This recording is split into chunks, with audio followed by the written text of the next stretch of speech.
Hello students, welcome to our new school session for first economics class.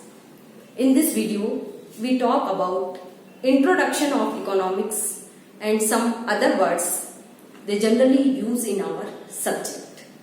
तो सबसे पहले हम बात करेंगे हमारे सब्जेक्ट नेम की इकोनॉमिक्स।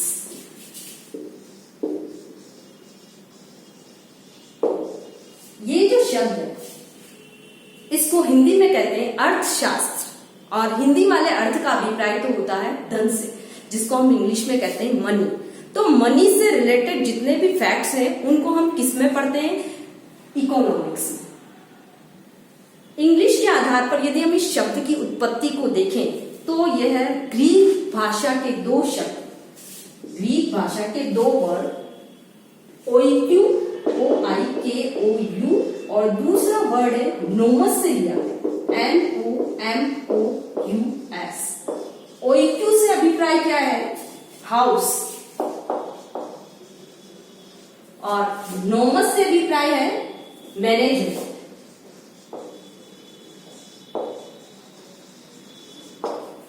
तो हाउस होल्ड से संबंधित जितने भी मैनेजमेंट होते हैं वो हम किस में पढ़ते हैं? इकोनॉमिक्स। पहले इसके लिए कहा जाता है कि हाउस होल्ड से संबंधित मैनेजमेंट कार्यों को हम इसमें पढ़ते हैं। अब हाउस होल्ड से संबंधित मैनेजमेंट कार्य कैसे होंगे? हम सभी अपने अपने घरों में कुछ मैनेज करके चलते हैं।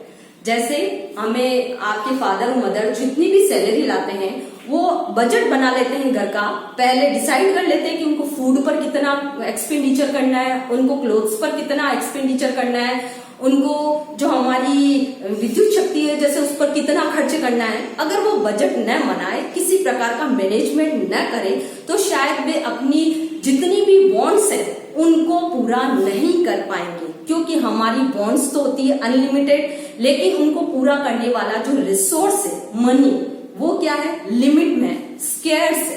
तो इस स्केर्स मनी के द्वारा हम अपनी अनलिमिटेड वांट्स को कैसे पूरा करें, उसके लिए हमें कोई न कोई मैनेजमेंट करना जरूरी होता है। तो मनी जो हमारे सीमित साधन है उनको मैनेज करते हुए हम अपनी असीमित या अनलिमिटेड वांट्स को किस प्रकार से पूरा करते हैं उसको हम किस में पढ़ते हैं? इकोनॉमिक्स में। तो इकोनॉमिक्स क्या हुआ? यह एक ऐसा साइंस है जिसमें हम इस बात का अध्ययन करते हैं या इस बात को इसमें पढ़ा जाता है कि जो हमारे रिसोर्स हैं, जो स्केर्स जो लिमिट में है और जो हमारी बॉन्ड्स है वो अनलिमिटेड। तो इन सीमित साधन द्वारा असीमित आवश्यकताओं को पूरा करने का अध्ययन करने वाला जो शास्त्र है उसको हम कहते हैं इकोनॉमिक्स। ये तो हमारे सब्जेक्ट का जैसे जनरल अर्थ हुआ, या हम यूं कह सकते हैं कि economics is a social science which studies the way a society choose to use its limited resources which have alternative uses to produce goods and services to distributed goods them among different group of people। मतलब हमारा अर्थशास्त्र ऐसा विज्ञान है जो हमें सीमित किंतु वैकल्पिक प्रयोग वाले साधनों के द्वारा असीमित आवश्यकताओं को पूरा करने का तरीका बताता है, जिससे हम अपनी अधिक से अधिक जो वांट्स है उनको सेटिस्फाइड कर सकें। अब अलग अलग जो विद्वान, जो अलग अलग ऑथर, उन्होंने इसको अलग अलग प्रकार से डिफाइन किया। हम इसकी परिभाषाएं देखेंगे, इसकी डेफिनेशन किस किसने दी और किस किस आधार पर उन्होंने इसको परिभाषित किया। Definition of economics.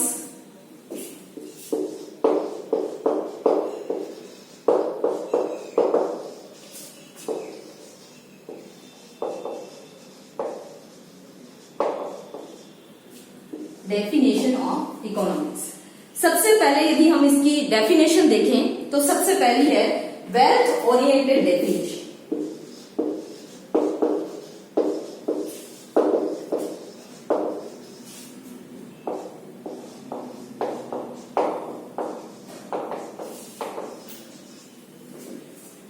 Wealth oriented जो डेफिनेशन है वो दी है father of economics Adam Smith को हम कहते हैं फादर ऑफ इकोनॉमिक्स। इन्होंने इकोनॉमिक्स की डेफिनेशन जो दी है वो वेल्थ ओरिएंटेड, मतलब धन से रिलेटेड, धन से संबंधित, उन्होंने इसको धन से संबंधित आधार पर इसको परिभाषित किया और उन्होंने एक पुस्तक लिखी 1776 में एक पुस्तक इनके द्वारा लिखी गई थी जिसका नाम है an inquiry into the nature and causes of wealth of nation।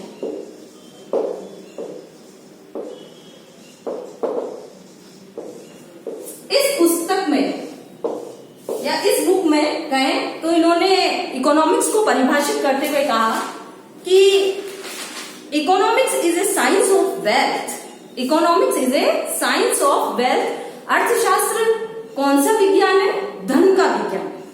तो उन्होंने पूरी तरह अर्थशास्त्र के क्षेत्र को क्या कर दिया, इसका जो स्कोप है पूरी तरह से नेरो बना दिया। उन्होंने इकोनॉमिक्स में केवल उन्हीं एक्टिविटी को शामिल किया जो धन प्राप्ति से रिलेटेड हो या जिसका उद्देश्य वेल्थ या मनी अर्न करना हो। कुल मिलाकर एडम स्मिथ जो है उन्होंने ये माना कि जितने भी व्यक्ति हैं, चाहे वो चाइल्ड से लेकर ओल्ड पर्सन तक हैं, उनका जो मुख्य एम होता है वो है मनी अर्न करना।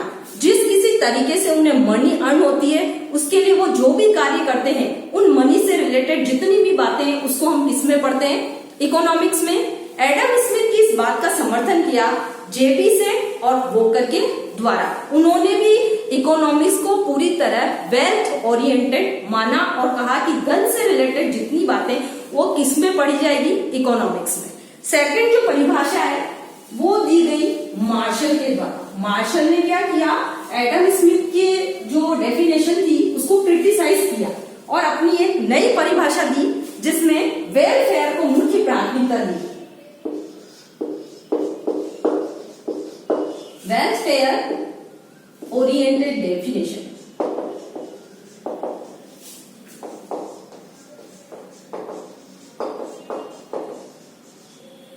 वेलफेयर ओरिएंटेड जो डेफिनेशन है वो अल्फ्रेड मार्शल ने उन्होंने अपनी पुस्तक प्रिंसिपल ऑफ इकोनॉमिक्स में अर्थशास्त्र को परिभाषित किया, डिफाइन किया उन्होंने और बताया कि अर्थशास्त्र कैसा विज्ञान है।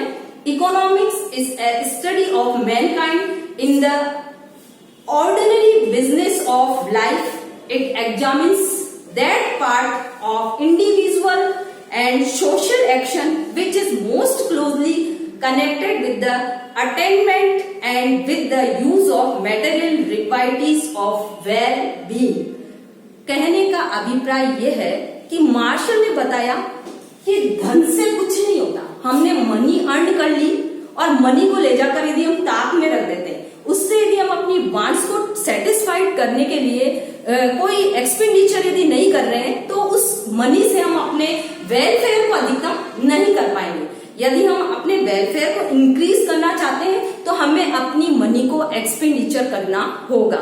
तो उन्होंने नई परिभाषा दी थी और कहा कि ये जीवन के साधारण व्यवसाय में व्यक्तिगत और सामाजिक क्रियाओं के उस भाग को बताता है जिसके द्वारा हम भौतिक साधनों की प्राप्ति करते हैं और उन भौतिक साधनों के द्वारा हम अपने कल्याण को अधिकतम करते हैं। कहने का अभिप्राय जो मनी हमने अर्न की है उसके द्वारा हमने अपनी कितनी वांट्स को पूरा किया है, कितनी वांट्स को सेटिस्फाइड किया है, उस पर हमारा इकोनॉमिक्स आधारित है। मतलब उन्होंने वेलफेयर को अपने डेफिनेशन के अंदर मुख्य माना और उन्होंने कहा कि इकोनॉमिक्स इस बात का अध्ययन करता है कि व्यक्ति इंडिविजुअल रूप में कार्य कर रहा हो या सोशल लाइफ के आधार पर जी रहा हो, यदि वो सामाजिक प्राणी है या व्यक्तिगत आधार पर भी अपना जीवन जी रहा है तो उसका जो मुख्य उद्देश्य होता है अपने वेलफेयर को अधिकतम करना। और उन्होंने जो परिभाषा दी वो भी वेलफेयर रिलेटेड थी। इनकी इस बात का जो समर्थन है वो पीगू के द्वारा इनको सपोर्ट किया गया। उन्होंने भी कहा कि कल्याण अधिकतम करना हमारा उद्देश्य होना चाहिए। उसके बाद में मार्शल की जो वेलफेयर ओरिएंटेड डेफिनेशन थी उसको भी क्रिटिसाइज किया गया। किसके द्वारा? रॉबिन्स के द्वारा। और रॉबिन्स ने अपनी नई परिभाषा दी जिसमें सेक्रेसिटी को आधा बनाए।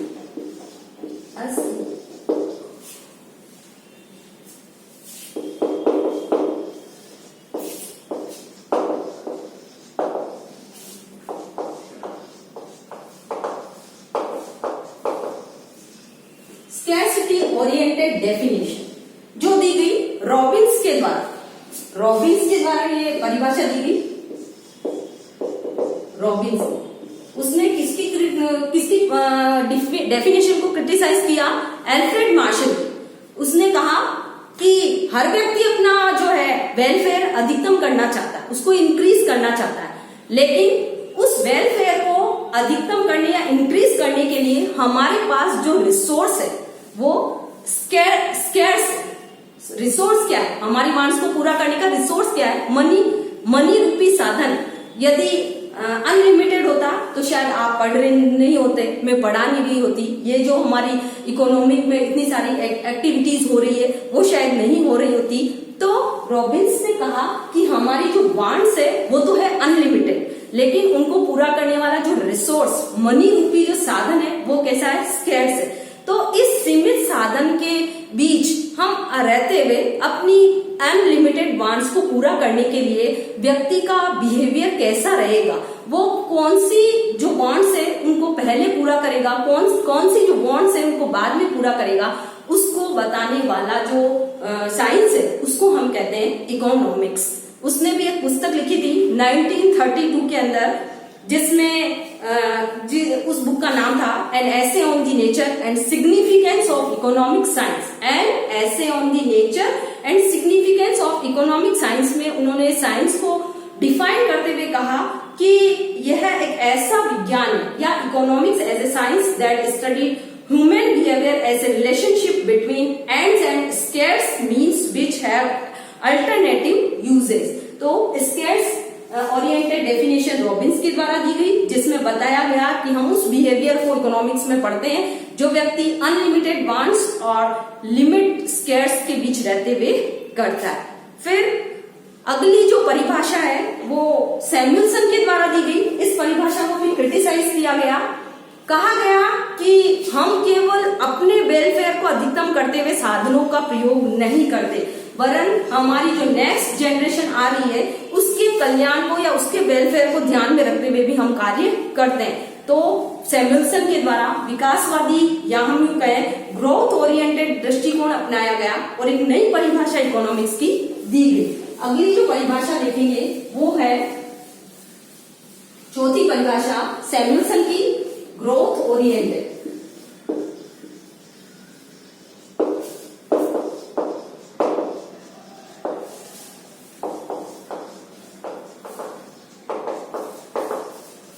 ये दी गई परिभाषा ग्रोथ ओरिएंटेड डेफिनेशन सैमुअलसन के द्वारा।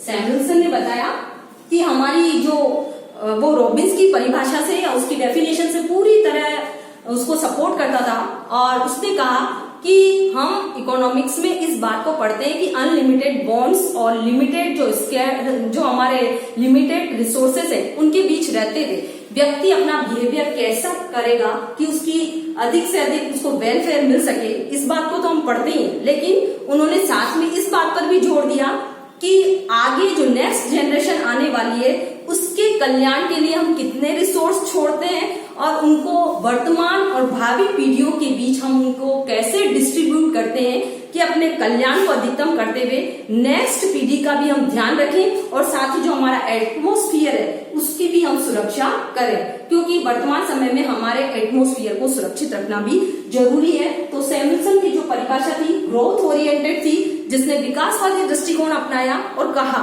कि हम इकोनॉमिक्स में मनुष्य के उस सभी व्यवहार को पढ़ते हैं या इकोनॉमिक्स हमें बताता है कि वर्तमान और भावी पीढ़ियों के बीच साधनों का बंटवारा करते हुए हम किस प्रकार से अपना इकोनॉमिक डेवलपमेंट करेंगे और जो रिसोर्स है नेक्स्ट जनरेशन के लिए भी हम उसको सुरक्षित रख पाएंगे। उसके बाद में जो पांचवी परिभाषा वांटलेसनेस डेफिनेशन जे के मेहता के द्वारा दी गई।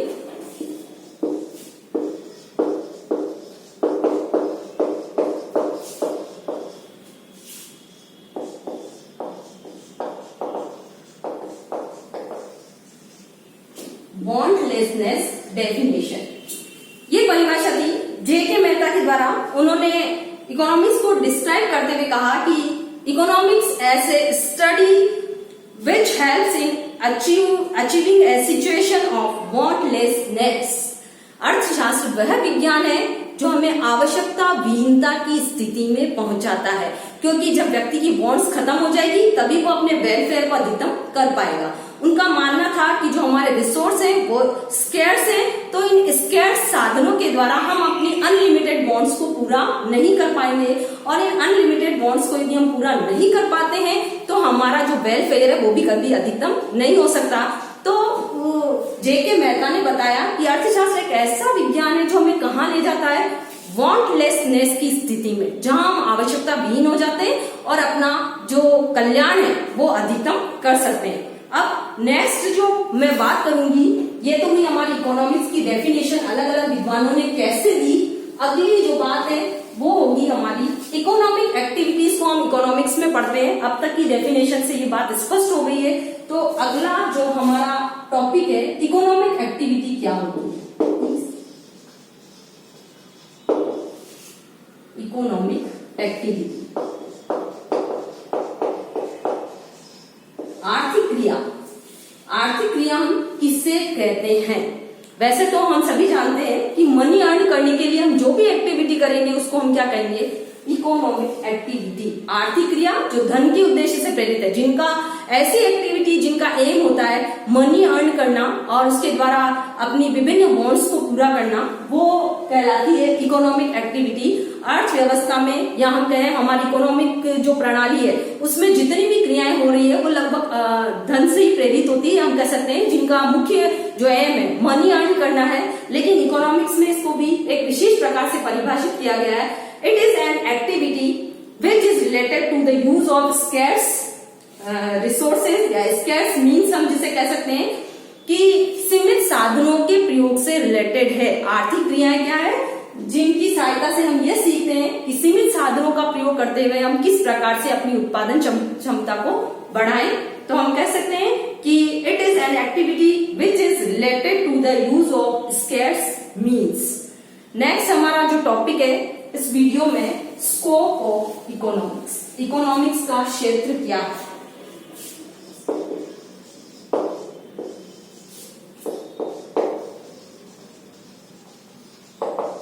इकोनॉमिक्स का जो स्कोप है, या हम यूं कहें कि इस विषय में हम किन किन बातों को पढ़ते हैं, इस सब्जेक्ट से रिलेटेड जो है कौन कौन से वर्ड्स हैं जो हमारे इकोनॉमिक्स में आते हैं, या हमारा इकोनॉमिक्स का जो एरिया है, इसका जो क्षेत्र है वो किन 5 बातों पर टिका हुआ है। 5 बातों पर हमारा इकोनॉमिक्स आधारित है, जिनके बारे में हम अपनी आर्थिक क्रियाओं को आधार मानकर पढ़ते हैं। उनमें सबसे पहला जो वर्ड लिखूंगी मैं वो है कंजप्शन।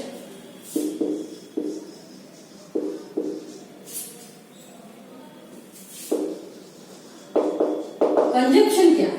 उपभोग, जिसको हम कहते हैं उपभोग। आप और मैं, हम सभी कंजप्शन करते हैं। बहुत सारी गुड्स और सर्विस को हम प्रयोग में लेते हैं अपनी वांट्स को सेटिस्फाइड करने के लिए। तो कंजप्शन शब्द को हम कैसे डिफाइन करेंगे, कंजप्शन क्या है? अगर मैं हिंदी में इसकी बात करूं तो विभिन्न वस्तुओं और सेवाओं का उपयोग उपभोग कहलाता है। तो क्या कह सकते हैं हम, it is a process of using up utility value of goods and services for the direct satisfaction of our wants. हमारी जो वांट्स है उनको संतुष्ट करने के लिए हम जिन वस्तुओं और सेवाओं का उपयोग कर रहे हैं वो कहलाएगा हमारा उपभोग। जैसे अभी आप किसी कमरे में बैठे हैं, रूम में बैठकर यदि आप फैन का प्रयोग कर रहे हैं, टेबल और चेयर का प्रयोग कर रहे हैं, पेन का प्रयोग कर रहे हैं, तो ये सब क्या कहलाएगा आपका कंजप्शन। तो इकोनॉमिक्स के अंदर केवल फूड खाना या ड्रिंक पीना यही केवल कंजप्शन नहीं है। जिस किसी वस्तु या सेवा से आपकी वांट सेटिस्फाइड हो रही है वो कहलाता है आपका उपभोग। उपभोग कौन करता है? उपभोग कौन करेगा? कंज्यूमर। जो कंज्यूमर होता है वो कंज्यूम करता है, या हम कह सकते हैं कंजप्शन करने का कार्य करता है। और कंज्यूमर हम किसको कहेंगे? A person who consume good and services for the satisfaction of his wants are called consumer. Consumer consumption करने का कार्य करते हैं।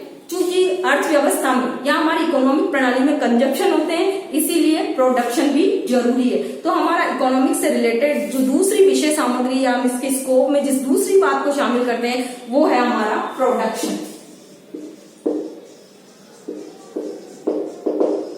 प्रोडक्शन क्या है? उत्पादन, जिसको हम कहते हैं हिंदी में उत्पादन।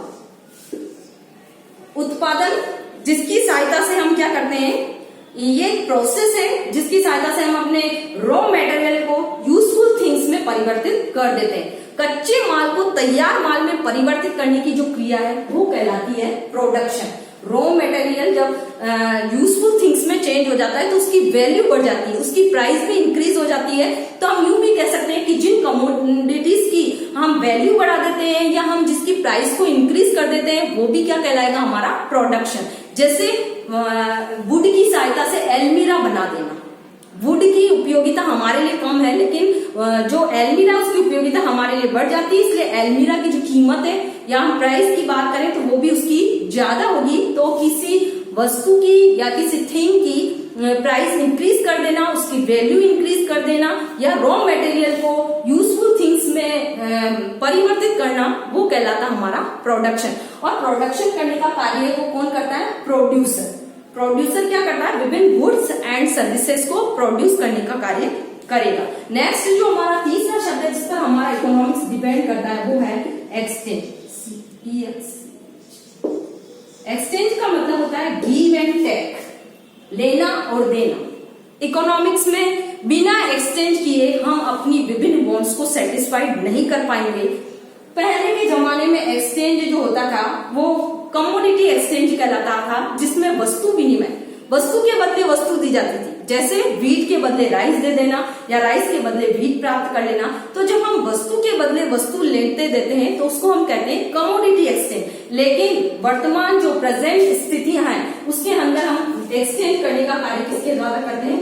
मनी के द्वारा। मनी एक्सचेंज प्रचलन में अभी हम मार्केट जाते हैं, वहां हम पैसा देते हैं और बदले में हम अपनी जरूरत की जो भी थिंग हमें चाहिए वो हमें प्राप्त हो जाती है। तो मनी के द्वारा किए जाने वाले एक्सचेंज मनी एक्सचेंज, और वस्तु के द्वारा वस्तु जब प्राप्त कर रहे हैं तो वो होते हैं कमोडिटी एक्सचेंज। डिस्ट्रीब्यूशन चौथा वर्ड है हमारा, डिस्ट्रीब्यूशन। डिस्ट्रीब्यूशन क्या है? किसी चीज को डिवाइड कर देना डिस्ट्रीब्यूशन कहलाता है। लेकिन इकोनॉमिक्स में डिस्ट्रीब्यूशन का भी अलग अर्थ है। इसका अर्थ क्या है? हमारी नेशनल इनकम को जो प्रोडक्शन के विभिन्न फैक्टर है उनमें डिवाइड कर देना, वो कहलाता है हमारा डिस्ट्रीब्यूशन। जैसे हम हमारे प्रोडक्शन के 5 फैक्टर मुख्य रूप से मानते हैं, जिनमें land, labour, capital, courage and management. Land को हम देते हैं रेंट, लेबर को मिलता है वेजेस एंड सैलरी, कैपिटल को मिलता है इंटरेस्ट, करेज को हम देते हैं प्रॉफिट। उत्पादन करने के लिए करेज की जरूरत होती है क्योंकि उसके अंदर रिस्क रहती है, प्रॉफिट भी हो सकता है, लॉस भी हो सकता है। तो जो साहस दिखाता है प्रोडक्शन का, उस व्यक्ति को जो प्रॉफिट मिलता है उसको हम कहते हैं प्रॉफिट।